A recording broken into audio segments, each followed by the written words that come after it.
Hey everybody, welcome back. We're here repairing columns on this building that was built in the 1970s.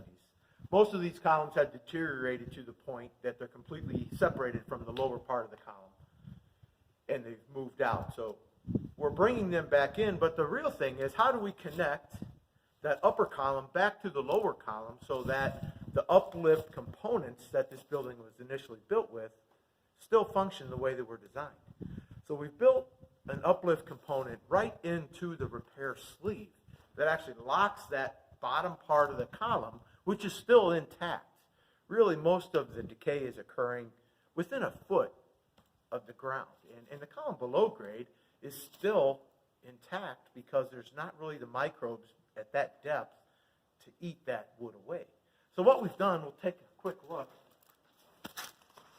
This is the uplift tab that we built into the sleeve.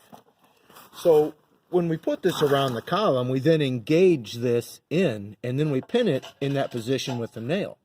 So as this sleeve goes down into the ground, it'll go down without an issue. But what that does is that locks that down so it will not come back up. So now we've actually tied the bottom column that's still intact with the upper part of this column, and we've reconnected these things so that it functions the way it was designed. So after these are driven down into the ground, of course, we attach the top here to the column.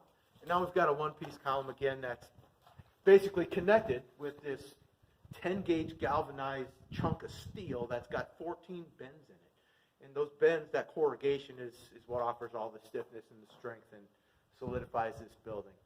The other part that these buildings, when the columns fail right there at grade, that is the point of the engineering moment where all the shear force is occurring on these buildings. So we're stabilizing the most critical part of these buildings to protect them in a high wind situation. So I hope that helps. I hope you understand what we're doing here. And if you're having an issue like this, just give it a call. We'd love to help you.